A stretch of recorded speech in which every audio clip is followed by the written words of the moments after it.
Hi YouTube family, my name is Vicky and in today's video we are going to learn how to install the Kubernetes cluster on the master node. We will also see how to set up the worker node for this. In this video I'm not going to explain what exactly the Kubernetes is. For that I will create a separate video. This video is purely how to install the Kubernetes on the master node, and we will also create one of the worker node so that we can connect it with the master and do our demo for the Kubernetes. Now the first thing which we need a machine. So these are the steps which we need to do, or rather I would say these are the things which we are going to create in this video. We will go step by step, and if you also want to follow along you can do that. I will go very slow step by step, and I will try to explain each and every step so that you can also understand. Now here I am in my AWS console, and from this AWS console the first thing which I am going to do is I am going to create a machine. Now how to create a machine? We need to log into our AWS account.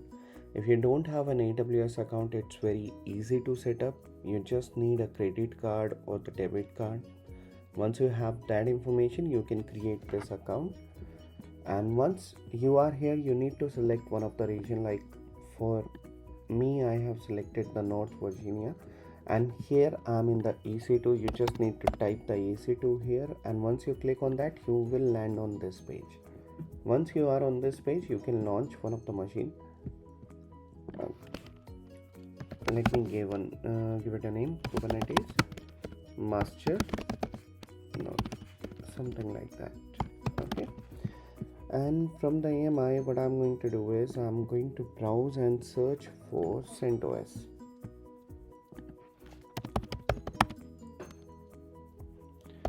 I need, let me search for it. So this is the one I'm going to use.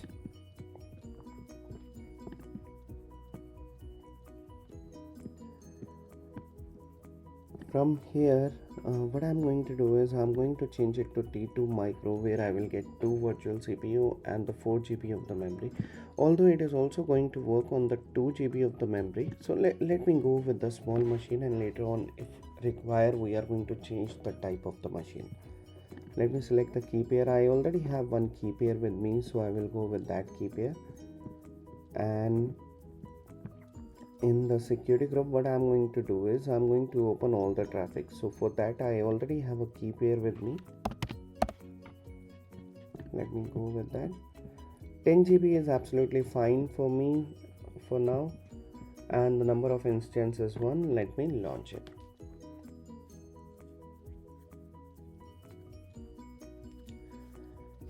Now we have one of the machine which is in the process of creating, so let me refresh this thing. So here is the machine which is in the pending state right now.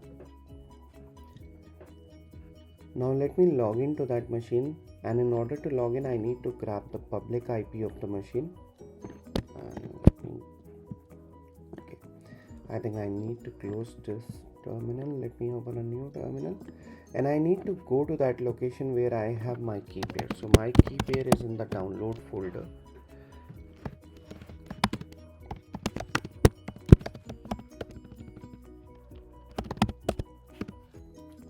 Now here is the one. This is my key pair, and to log into the CentOS machine what I need to do is I need to log in like this. You can also log in with the putty, but here I'm not going to use the putty. I'm going to log in with this. Okay, I'm getting connection diffused. So let me go and check the security group of this thing. So in the security group I have port number 22 open. CentOS, everything seems to be correct, but why I'm not able to log in? Let's see. Now this is the security group. Let me go to the security group. Let me click on the edit in mount rule. Yeah, we have all traffic SSH here. So let me go to the EC2. It's in running state, and let me grab the public IP one more time and SSH -i, then the key pair name, and after that we need to provide the username, that is the CentOS, the rate, the IP.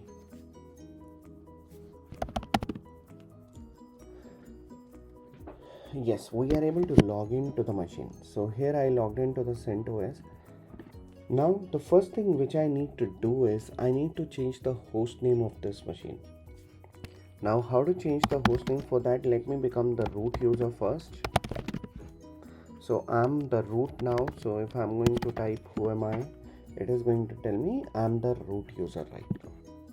Now from this root user, the first thing which I need to do is I need to set up the host name. And how to set up the host name? That is hostname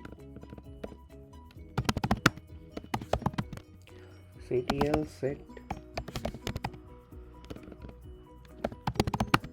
and after that you can provide the host name whatever you like. So for me I will go with example.com, something like this. Now let me exit from here, and let me log in back. Now here it is telling me this name, and let me confirm this thing with the host name.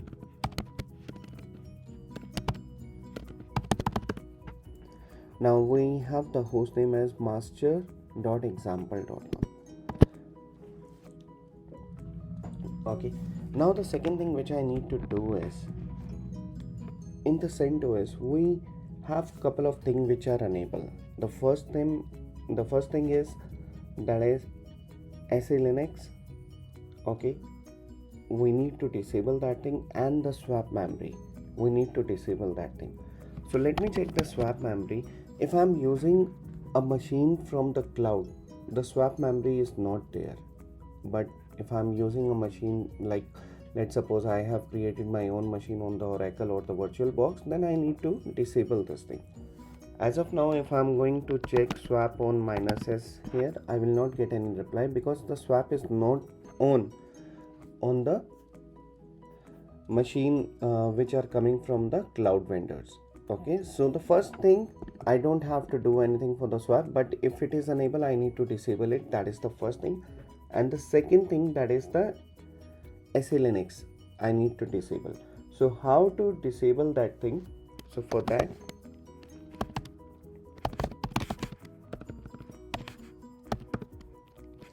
it is right now telling me it is enforcing. So let me disable it as set enforce to 0. Why I'm getting this thing set enforce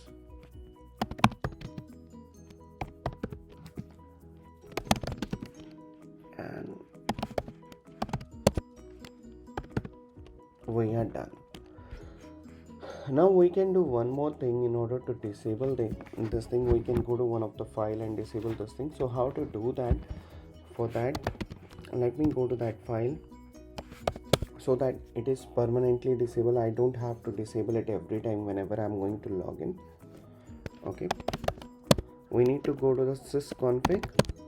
Once we are in the sysconfig, we need to go to the Linux. Once we are here it is telling me it is enforcing. So let me copy this thing. Let me go to the insert and change it to disable.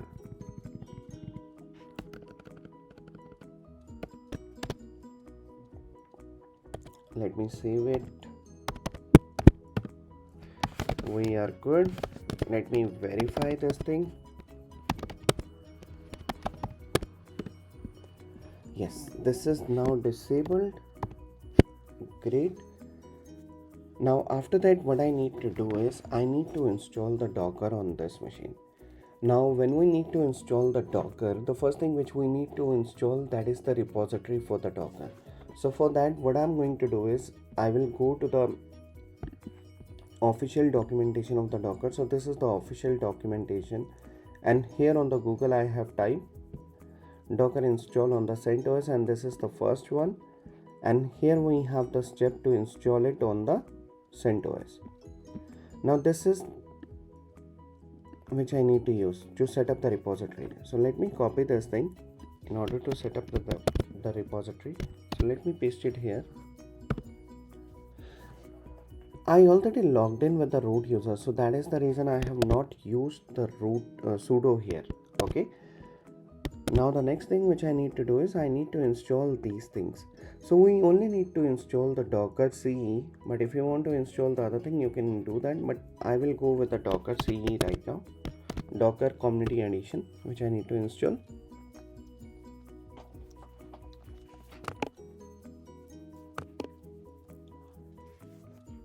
It is installing the Docker right now on my machine. And Docker Community Edition. Meanwhile it is installing, so you can go to this web page and read more about it, how exactly the Docker work, how we can uninstall the older version. We have each and every information here, so you can go and read this documentation. It is very helpful.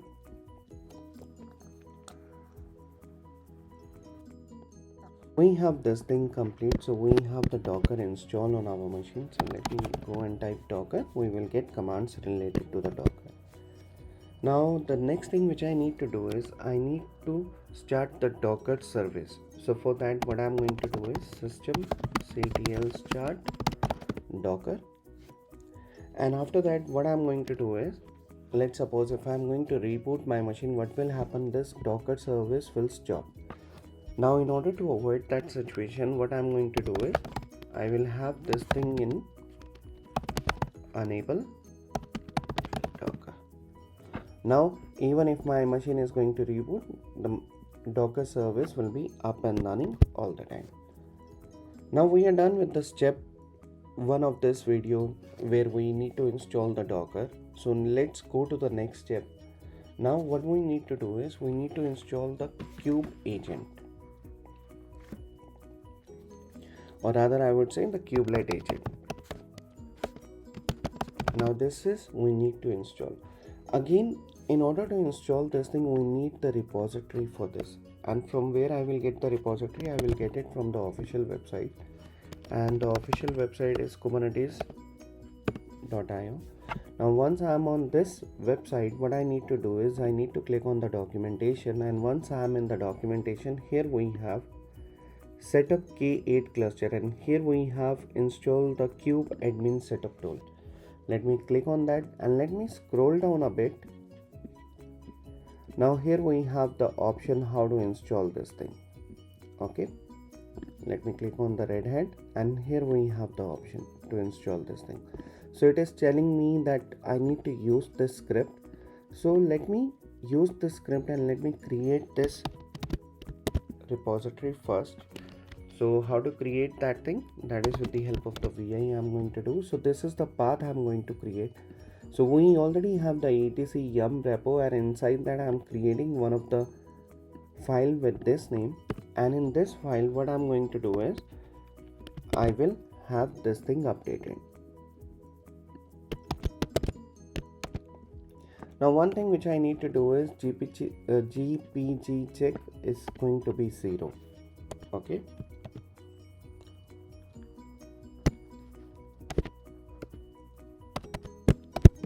let me save and let me show it to you one more time. What I have done is etc yum repo,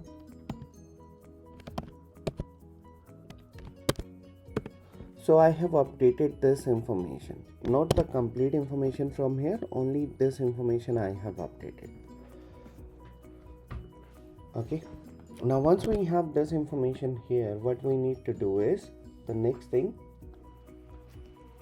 we need to install it. So the command is yum install kubelet -y. So it is installing the kubelet. Okay, done.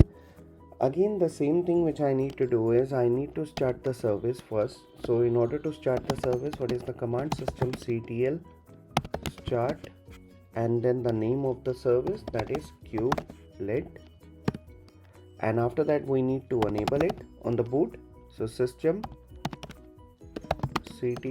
enable kubelet. We are done. So till this point what we have done is we have installed the Docker and we have also installed the Kubelet. Now let's go to the next step and install the Kubeadm. Now again, in order to install the Kubeadm, what we need is we need a repository. We already have the repository added. This repository we need, and we have this thing added on our machine. So what I can do is I will go with this command yum install Kubeadm.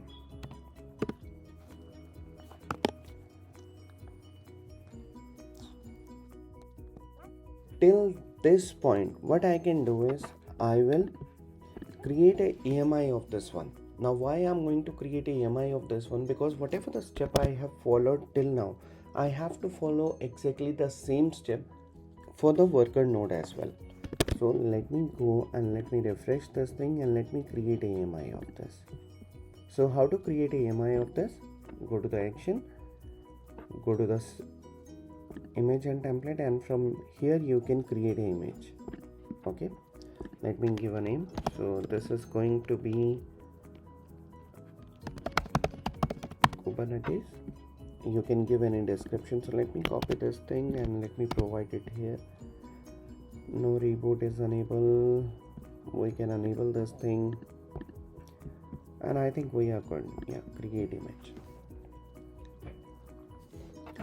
Now what I need to do is I need to go to the AMI, and from here I need to check whether my AMI is created or not. So it is in the process of creating. Let me click on that. As of now, yeah, the status is pending, so we need to wait for a couple of minutes. And let me add this thing, why it is not showing the pending and all. Creation status we have already selected, but why it is not showing here? Okay, it is here. Let me take this one. Okay, oops, I'm not able to do that. That's okay. So this is the AMI.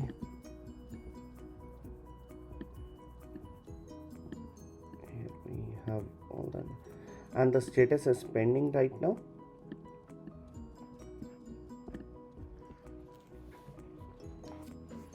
We need to wait till the time it is not completed. We cannot go to the next step.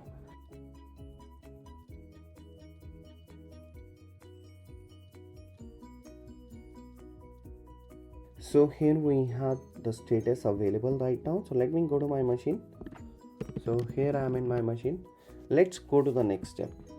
Now the next step which I need to do is on the master we need to install Kubeadm. So what I'm going to do is, we have already installed Kubeadm. The next command which we need to do is we need to initialize this, and in order to initialize, the command is kubeadm initialize. Now let's understand what exactly this command will do. This will install 4 components. And what 4 component? etc, scheduler, controller, API. So all of these things it is going to install. Now I'm not going into the detail, but the plan is to create one more video where I will explain all those components, what exactly the work of these components, so that you can understand it better. Now let me go with the kube init. Now here I'm getting a error message. We can also ignore those error message with this, but I don't want to ignore it. I just want to correct this error message, and here it is giving me warning hostname this could not be reached. So it is not reaching it from the DNS. Now in order to fix this thing, what I can do is, now that is totally up to you. If you are using a DNS server, that you will not get this error, but on the Linux or on the CentOS, if you need to create your own DNS server, you can also do that. So let me do that, and for that what I need to do is I need to go to the etc host. Now here we need to do the entry, and the entry what I need to do is, here I need to provide the private IP of my machine, and the private IP I will get it from here. This is my private IP, or you will get it from the ifconfig as well. Let me click on insert private IP. Let me give the tab here. We are good.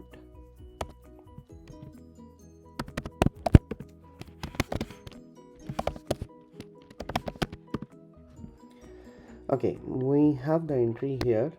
So let's go and rerun that command.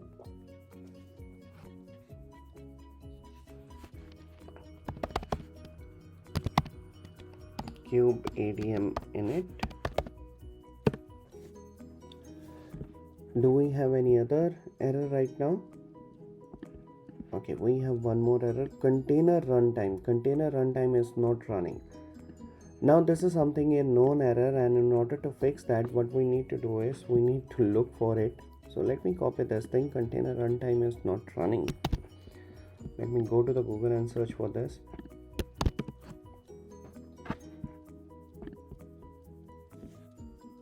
And to fix this thing, what we need to do is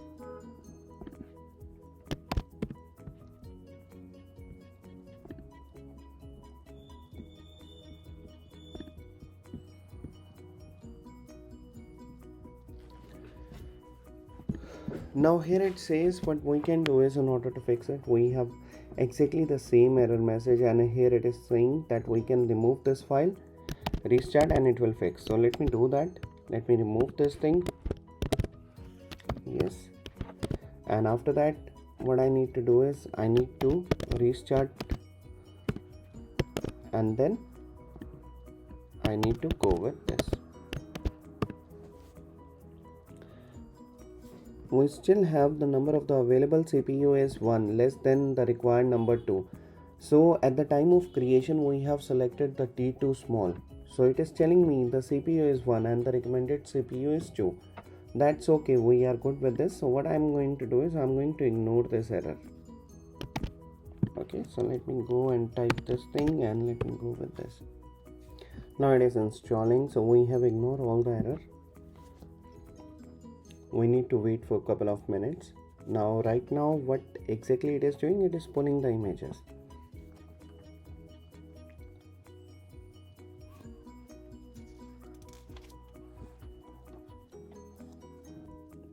We are done. Now here in the last, if you see, we have this message. So let me copy this thing, let me paste it somewhere. Now your Kubernetes control has initialized successfully, so that means we have the Kubernetes master is up and running now. To start using the cluster, you need to create this thing, and alternatively you can create this thing.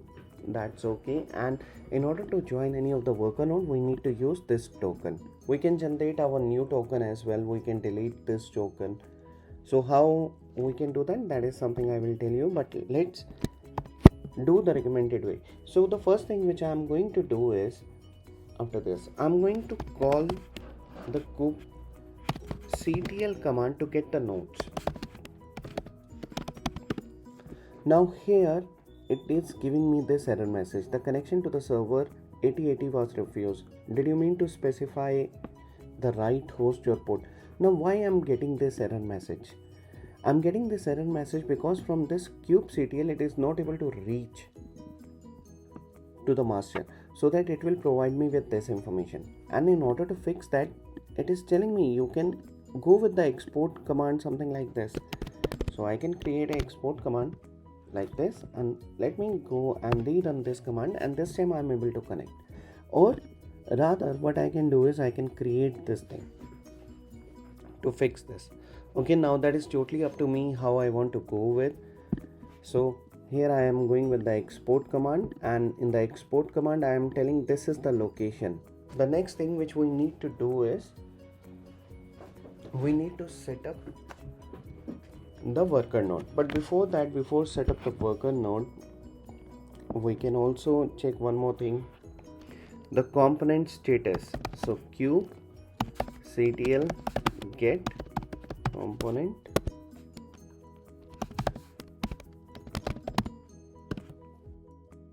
Here if you see, I have the controller manager healthy, I have the scheduler healthy, etcd is also healthy, so there is no error message for now, so I'm good.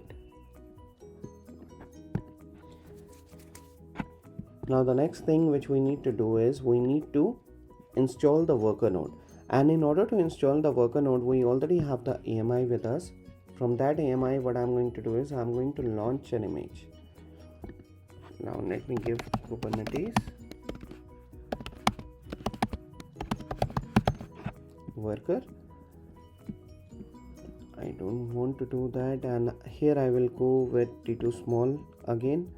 Let me select the key pair EKS.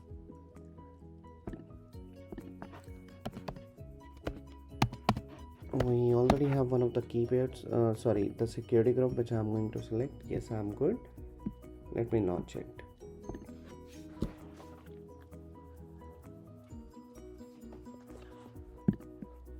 Okay, meanwhile it is in the process of launching. Let me go to my master node and check for few other commands as well, like kubectl.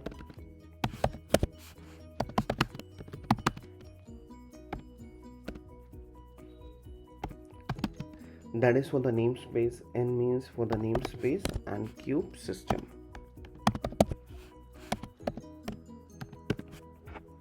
Now here if you see, I have this thing in the running state. We have the API server which is in the running state. We have the controller in the running state.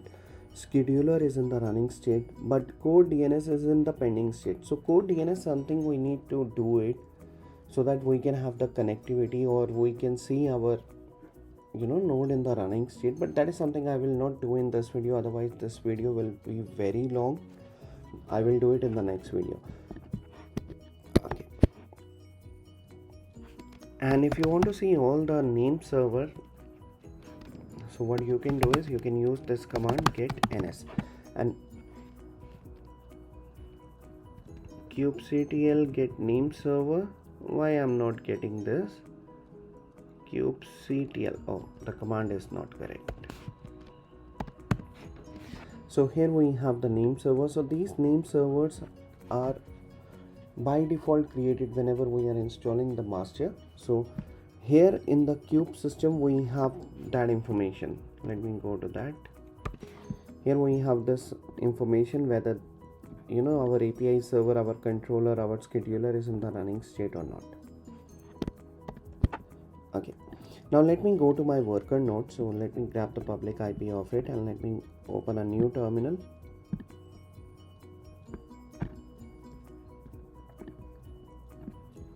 Okay, now let me go to the same location, to the download location, and let me log into this machine.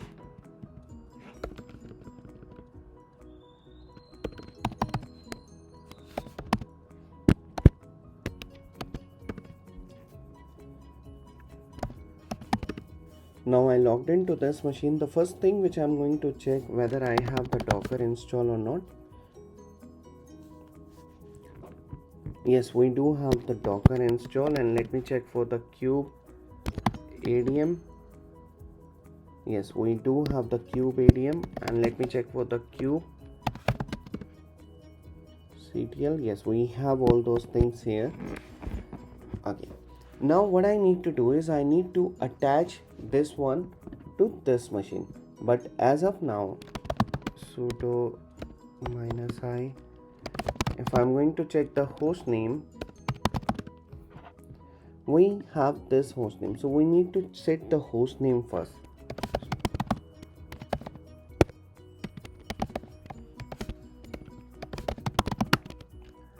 And this is going to be worker.example.com. We are done. Let me exit from this. Let me exit from here. Let me log in back. Let me type the host name here. We have worker.example.com.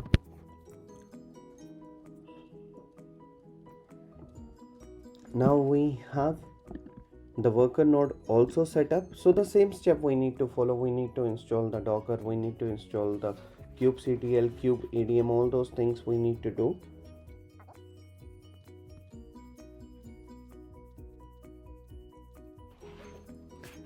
Now here we need to install the Kubeadm. I think we have not installed the Kubeadm, but let me check Kubeadm.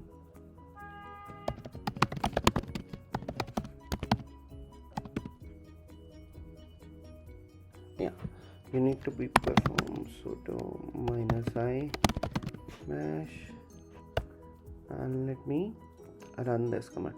I think we have run it, but just to be on the safer side, I'm going with the Kubeadm one more time. Let's see. Nothing to do. So we have already installed this thing, so we have everything in place. But if you are on the worker node, you need to make sure that the first thing which you need to do, you need to install the Docker. The second thing which you need to do, you need to install the Kubelet, and the third thing is the Kubeadm. Once you have these three things set up, don't run the kube init command here. Kube init command will only run on the master node. If you are going to run the kube init command here, it is going to be the master node. Okay, so we don't need to run the kubeadm command. Now we need to join. Now whenever we need to join the master with the worker node or the worker with the master node, we need that token ID. So let me go here, and here is the token ID. This token ID I just need to copy this thing, paste it here, and it will work for me. Okay, but before that, if let's suppose I need to know the token ID. As of now, it is not showing me the token ID on the master node. So how I can see that thing? So for that, the command is kubeadm token list. Now once I'm going to do that, I will get the token list here. I can generate a new token, I can delete this token. So in the last, like let's suppose if I need to create a token, I can go with the create command, or if I need to delete, I can delete it. And if you're seeing, this token has time to live value as well, that is for 23 hours. Okay, now we also need to check where exactly the certificate is. So first of all, let me tell you like what all things we require whenever we are going to connect with the master. We need three things. We need the API IP and the port number. The second thing, we need the token, and the third thing which we need, that is the CS certificate.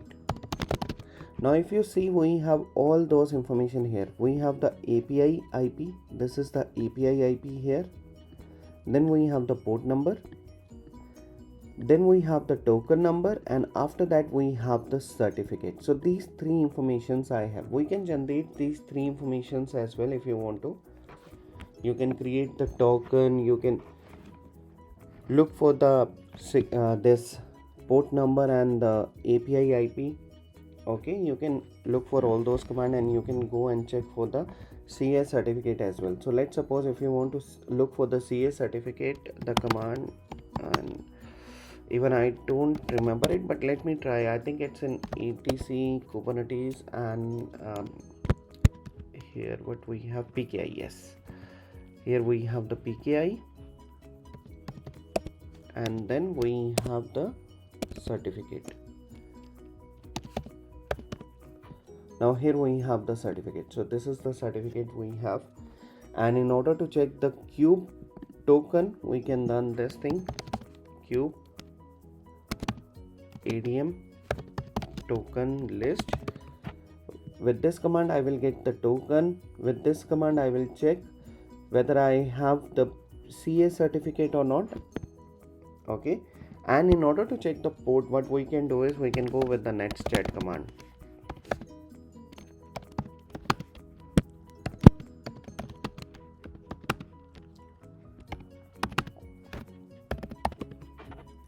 So we have the Kube API here. So Kube API, listen to this. So we have these three information, and this is the token which we need to use in order to connect it. Okay, now let me go, and I'm on the worker node right now, and I'm going to paste this one, and let's enter it. Now again, except most of them, I think we have not copied the command completely, but let me go and let me copy it.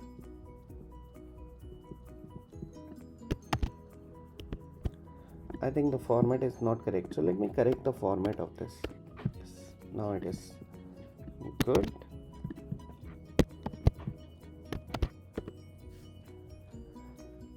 Now again we have an error message where it says the container runtime is not running. Now in order to fix that thing, what we need to do is we need to, container runtime is not running. Let me go here.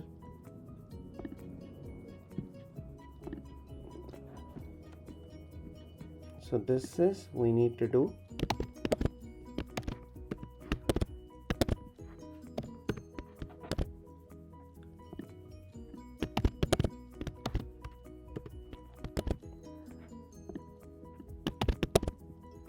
want this init command. Let me try to join it.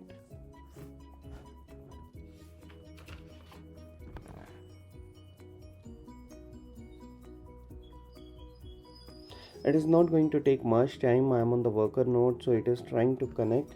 Now it is the node has joined to the cluster. Here I am getting this. Now here it is also telling me run kubectl get node on the controller plane to see this node join the cluster. Now let me come to the master node and run couple of commands so that we can check kubectl get nodes. Now here I am getting the worker node as well, but the status is not ready. That's absolutely fine. We are able to see this thing here, but it is not ready. That is something we will cover in the next video. For that we need to install one of the network. We have the couple of third-party network which we need to use, like we have the Wave, we have the Flannel, we have the Calico network in order to have the status ready. But for this video we have learned like how we can install the master and the worker node and how we can connect the worker node with the master. I hope you like this video. If you like this video, hit the like button and do subscribe my channel. Thank you.